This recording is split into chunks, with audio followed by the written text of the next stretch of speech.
Our story starts as it is titled, as a journey into darkness, until we hear a loud bang. The US Enterprise is sent hurtling through a planet's atmosphere to escape a primitive alien race located at the Class M planet of Nibiru. Captain Kirk is forced to break the Prime Directive and reveal the ship to the natives of planet Nibiru. Captain Kirk runs for his life, rightly so, after stealing a sacred Nibiran document. It is the year 2259, and Captain Kirk is running for his life while desperately looking for his companion, Leonard McCoy, when suddenly, an animal shows itself in front of him. He immediately zaps the beast and it goes down. From behind the beast's carcass pops Dr. McCoy, immediately upset at Kirk for ruining their last chance at escaping the wrath of the Niberans as fast as they can. Leaving the bickering for later, they are both now running for their lives. This series of events prompts Captain Sulu and the rest of the shuttlecraft to go to their rescue, as a volcano is also about to erupt, and is now posing as a great danger to the natives of planet Nibiru. Sulu successfully detonates a device that halts the explosion, and by this time, Kirk gets to communicate with Sulu, and he warns him of the Prime Directive. It constitutes the non-interference of any and all civilizations by any personnel from the Starfleet and the United Federation of Planets. Since Nibiru is a primitive alien race, they do not have any means of technology, and the appearance of Kirk and their fleet may do more harm than good. Kirk assures Sulu that they are properly disguised, and were merely navigating the plains of Nibiru to drive their citizens away from the volcano. They successfully save the citizens by veering them away, and Kirk leaves the document he has stolen off a tree. This makes the Niberans halt their chase, which gives Kirk and McCoy enough time to jump off the ocean and swim back through the Enterprise through an airlock. Of course, Chief Engineer Montgomery Scott is not too keen on this escape route that they have planned, as seawater can damage the Enterprise's engine. Spock detonates the cold fusion device and allows the volcano to erupt on a much smaller scale, only destroying a Nibiran temple. However, another problem is posed, because of the very strong magnetic field that Nibiru has. Because of this, they are forced to fly directly above the volcano for their escape, revealing themselves to the natives, and ultimately violating the Prime Directive. Because of this miracle, the native Niberans begin worshipping the figure of the Enterprise, as they have seen it above the volcano, accepting it as their new god and deity. They might have escaped safely, but they all still earn a stern lecture from Spock, who didn't really want to violate the Prime Directive. Grumpy and tired, they all go back to their places in the Enterprise and journey back to Earth. When they get back on solid Earth, they part ways for a while to wait for their next command. As he does, Kirk goes on his merry way and spends the night with a few Cation women. He is woken up the next morning by his noisy Starfleet communicator. He is being summoned to the office of Admiral Pike, together with Spock, to answer some questions about their recent stint on Nibiru. Upon their arrival, Pike discloses that there are inconsistencies between the captain's log recorded on Nibiru and a report submitted by Spock regarding the events that transpired there. Kirk specifically said that nothing noteworthy occurred, whereas Spock, being the honest being that he is, has confessed that they violated the Prime Directive. Kirk is noticeably displeased, and makes his feelings known to Spock with some all-too-obvious grunts and angry faces, expressing his frustration and anger at the situation. However, this is not well received by Admiral Pike. He is incensed by Kirk's outburst and makes it clear that he does not appreciate the disrespect shown by him. Pike sternly scolds Kirk for not being truthful and hiding the most important information about the missions. It isn't called the Prime Directive for nothing. The Admiral's disappointment in Kirk's behavior is palpable, and he proceeds to lecture Kirk about the gravity of his actions and the importance of following protocol. Spock is dismissed from the conversation as Pike focuses on doubling down on Kirk for his mistakes. Because of this, Captain James T. Kirk is officially removed from command of the US Enterprise. With this, Admiral Pike takes his job, and Kirk is demoted to the position of first officer. Spock, on the other hand, is transferred to a different ship. All is well in the world, and all disgraced, law-breaking pilots are given their punishment. But since this is Star Trek, and you're paying for an adventure, it doesn't stop here. Still in the year 2259, now back in London, Starfleet officer Thomas Harewood's heart is breaking, as he watches his daughter in a coma at the Royal Children's Hospital. His daughter suffers from a severe illness, still without cure. As he exits the hospital, he is stopped by a tall man. Who might he be? Nobody knows. He looks Harewood in the eye and tells him that he can save his daughter. In the dark, the mysterious man transfers his blood into a vial and sends it to Harewood, together with a ring. Without hesitation, remembering his chance conversation with the mysterious man, he eagerly adds the vial's contents to his daughter's IV. As the blood enters her veins, her vitals begin to improve, much to Harewood's relief. He plants a loving kiss on his daughter's forehead, knowing that she will now be safe and sound. As Harewood goes about his day, heading off to work at the Kelvin Memorial Archive, he catches a glimpse of the same mysterious man's shadowy figure from the street outside. The unknown man seems to be lurking around, just waiting for something to happen. Ignoring the strange feeling in his gut, Harewood makes his way into the archive and descends deep into its depths. What is important is that his daughter is now safe and rapidly recovering. With a glass of water in hand, Harewood settles in at his workstation and quickly gets to work. But little does he know, danger is lurking just beneath the surface. After sending a message to Admiral Marcus, he drops the mysterious ring into his glass of water. In an instant, the water begins to fizz and bubble, before exploding in a massive burst of energy. The Kelvin archive is rocked by the explosion, sending papers and debris flying everywhere. Harewood stumbles back in shock, his heart racing as he tries to make sense of what just happened. It's clear that someone is out to get him, and he has no idea what is coming next. The whole of the Starfleet is alerted by this seemingly isolated and calculated attack. What happens next will be up to the admirals back at the headquarters. Going back to Captain Kirk, or shall we say, First Officer Kirk. He is now sitting alone at the bar, nursing a drink in his hand and wallowing in self-pity, as he tries to muster up the courage to talk to another woman, probably another Cation woman, as that seems to be his type. He is suddenly interrupted by the presence of Admiral Pike. Kirk is taken aback by the Admiral's sudden appearance, but Pike simply states that he knows Kirk well, and him drowning in alcohol and women after sad news or bad day at a job is just a very Kirk thing to do. He also recalls a wild bar fight that took place years ago back in Iowa, before Kirk even joined Starfleet. Pike reveals that Starfleet has returned the Enterprise to his command. Kirk wastes no time in suggesting that keeping Spock as first officer is a terrible idea, but it seems that fate has other plans. Spock has already been reassigned to the US Bradbury, and Pike has used his considerable influence to get Kirk assigned as his first officer on the Enterprise. Kirk is speechless, a rare occurrence for him. Pike chuckles at his stunned expression before receiving a call from Starfleet. They were being summoned to a meeting in the Daystrom conference room at Starfleet headquarters. On the way to the conference room, a pretty pissed-off Kirk meets his former first officer, Spock.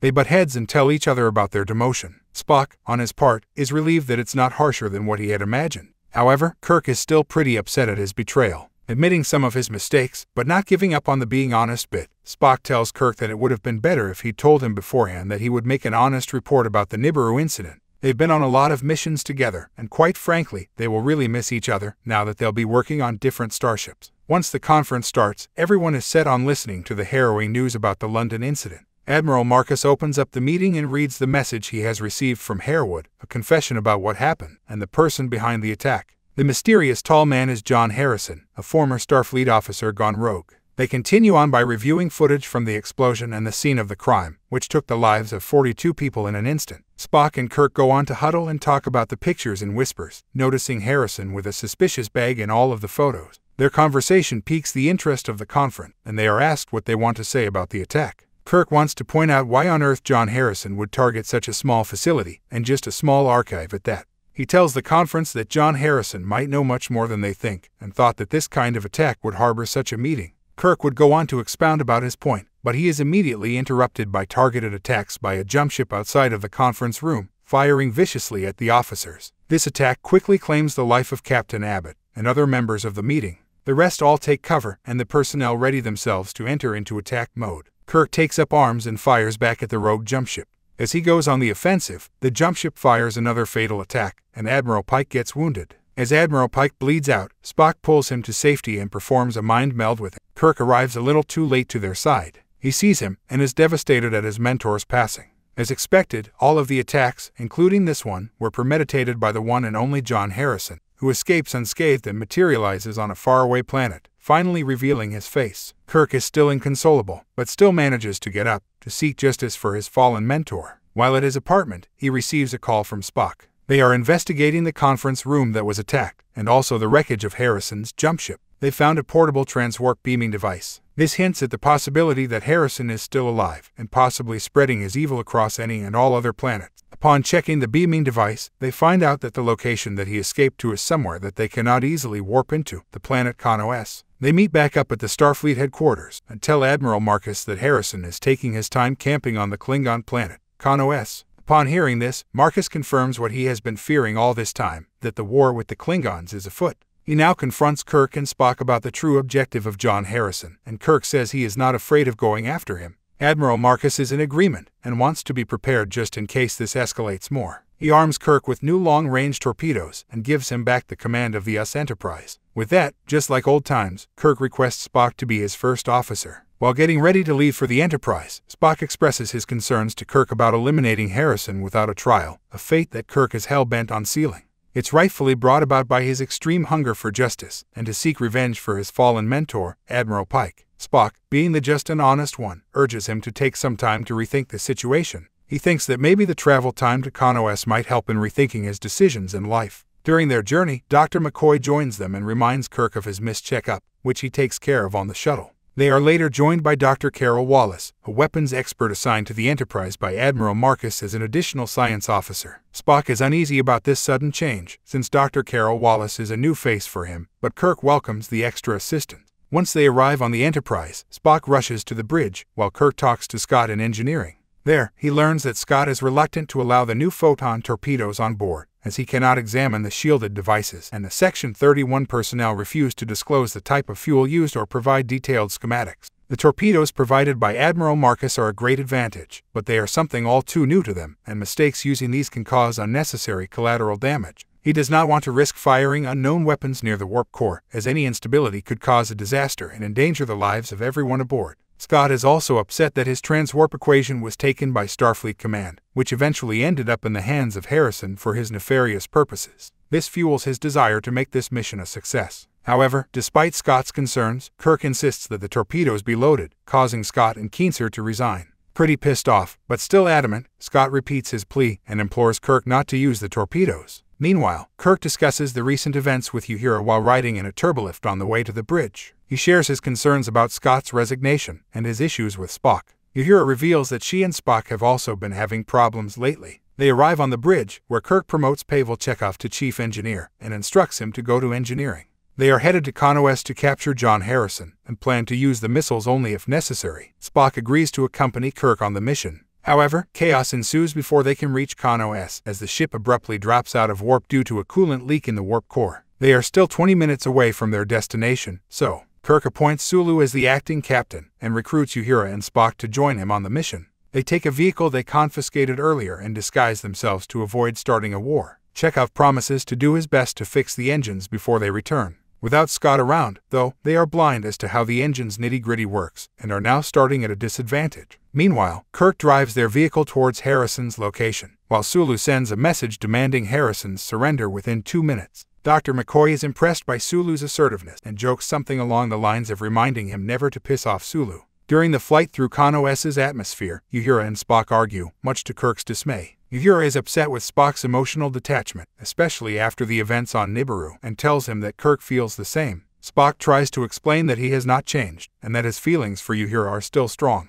He recalls his mind melding with Admiral Pike, and how he experienced the emotions of despair he felt when Vulcan was destroyed. He does not want to experience that kind of pain again. Meanwhile, the Enterprise crew encounter a D4-class Klingon vessel while traveling, and without any weapons to defend themselves, they use the fuel cells to evade the Klingon attacks. However, they soon discover they are being jammed by the Klingons, and are soon surrounded by more ships. Uhura suggests reasoning with the Klingons, and is allowed to leave the ship to speak with them. After narrowly escaping the Klingon vessel's fire, the Enterprise is surrounded by 3 more ships that force them to land. Uhura believes they will be tortured, interrogated, and slaughtered, but she insists on trying to reason with the Klingons. She lands the trading craft and confronts about 15 Klingon warriors, all wearing full-face armored helmets. Spock warns Kirk not to interfere, or he risks incurring the Klingons' wrath and Uhura's anger. However, Kirk prepares some facers just in case. Uhura tries to reason with the Klingon patrol by telling them they are on the planet to arrest a criminal who has put both their planets in danger. The leader of the patrol removes his helmet and tells her he doesn't care about humans. Uhura tries to appeal to Klingon tradition and counters that the criminal has no honor, but the Klingon leader remains unimpressed. He grabs Uhura by her jaw, drawing a knife and preparing to end her. But suddenly Harrison arrives and shoots down the Klingon patrol, initiating a fight between the Enterprise crew and the Klingons.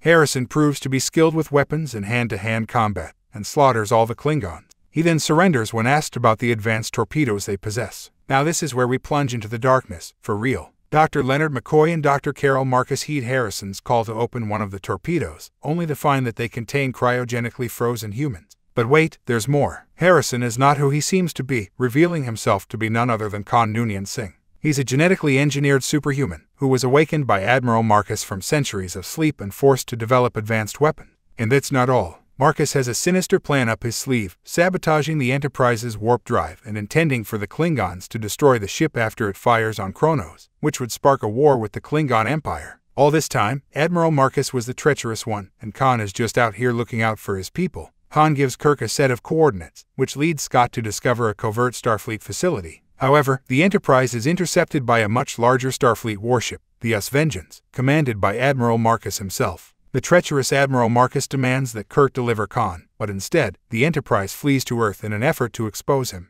As the Vengeance is setting up to destroy the Enterprise, suddenly its systems are reset, giving Kirk a chance to stop Admiral Marcus. During this time, Scott contacts Kirk, informing him that there's a window of opportunity to act before the Vengeance's systems restart. Kirk puts Spock in command of the Enterprise, but Spock is initially resistant. Kirk then heads to the sickbay to talk to Khan and learn more about the Vengeance's capabilities. Here, McCoy uses Khan's blood to revive a tribble and examine its effects. Kirk approaches Khan and asks for his help in stopping Marcus, promising it is his only chance to save his crew. They are now with only one goal: to protect their own people, seek revenge, and survive. After further coaxing, he also convinces Spock to take command of the Enterprise, as they need someone who knows what they're doing in charge. To this, Spock agrees. The action-packed climax sees the Vengeance disabling the Enterprise near the moon, and Carol revealing her presence aboard the Enterprise to stop the attack. Marcus forcibly transports Carol to the Vengeance before ordering the Enterprise's destruction, but Scott, who infiltrated the ship, sabotages the Vengeance, causing it to lose power. Kirk and Khan then space jump to the Vengeance, but after fighting their way to the bridge, Khan then takes control of the ship.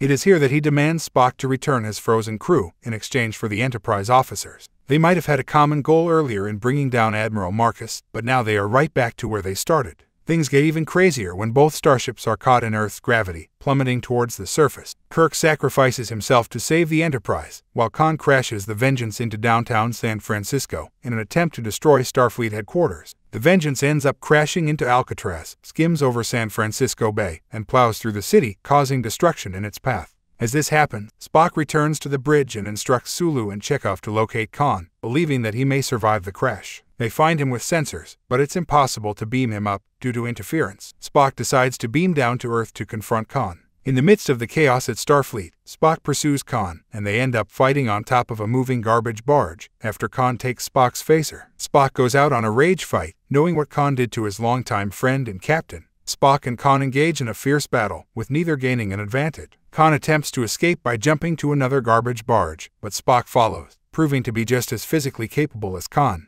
The crew is unable to communicate with Spock, so Uhura beams to the transport vehicle. As the fight intensifies and Khan comes dangerously close to annihilating Spock, Uhura fires a phaser set to stun at Khan, temporarily distracting him and allowing Spock to turn the tide. In a fit of rage, Spock breaks Khan's arm and starts to pummel him. Meanwhile, Kirk's body lies in an open body bag in the Enterprise's medbay, and Dr. McCoy, Carol, Marcus, Scott, and other crew members are grieving the loss of their captain. McCoy observes a tribble that was previously used to test Khan's blood slowly regaining its life signs, indicating the regenerative properties of the genetically enhanced blood. There is hope. He decides to revive one of Khan's crew members from cryosleep and put him in a medically induced coma to preserve his life. To save Kirk, McCoy freezes his body to maintain brain function, but he requires more of Khan's blood, which he can only obtain by bringing Khan back to life. Uhura pleads with Spock not to murder Khan, explaining that they need him to save Kirk. Upon realizing that Kirk can be saved, Spock regains his composure and finishes Khan off with an uppercut,